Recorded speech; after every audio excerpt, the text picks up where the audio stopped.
Christina from the Demonstration Theaters Department at Carnegie Science Center, and welcome to the Something to Watch series, where we offer fun and educational science videos for kids, parents, and teachers. Now, like the rest of the Science Center team, I'm currently at home practicing social distancing. But for the next few minutes, let's explore together a little bit of outdoor science and zoology by making snacks for some of our small animal friends.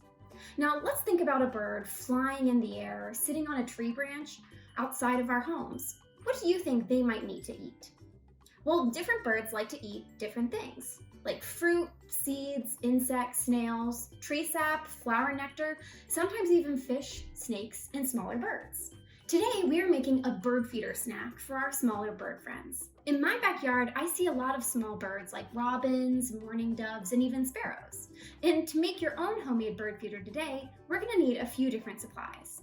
Here I have some pine cones, a little bit of shortening, some bird seed, which has some sunflower seeds, cracked corn, and safflower seeds. I also have some dried berries, a set of scissors, some string, and a spatula. But you can use whatever reusable utensil you'd like to help spread your ingredients all around your pine cone. Now, the first thing that you'll need to do in order to make your pine cone bird feeder is actually cut some string. So I like to measure my string to be about a grown-up's arm length, or a little bit over a foot. Now I've already cut my string and tied it to my pine cone here. I tied a little knot around the top of my pine cone, as well as a little hoop so I could hang it from a tree branch. Now the first thing that you're gonna have to do in order to make your pine cone bird feeder is cover it with a little bit of shortening. So I have some shortening here that I'm going to spread all over my pine cone. Now, pine cones have things on them called scales that are easy for birds to hold on to and for us to pack our seeds and our bird mix into. Now, I collected my pine cones from my trees outside. They come from pine trees. And pine cones help to hold the seeds of the pine trees.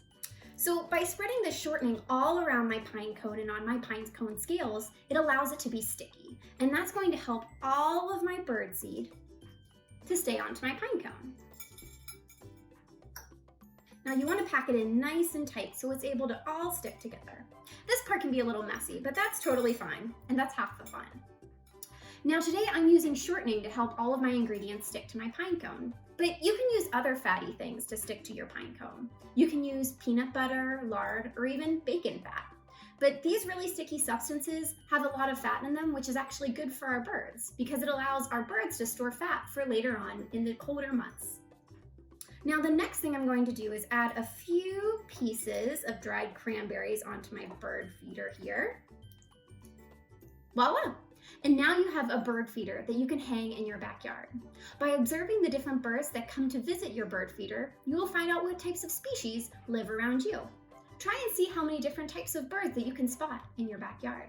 Now the next time you come to the Science Center, look for our friends in red doing fun experiments like this one out on our exhibit gallery floors, or join us in our live demonstration theaters.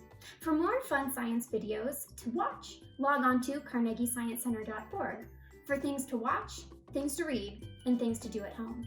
Thank you for watching, and we hope to see you soon at Carnegie Science Center.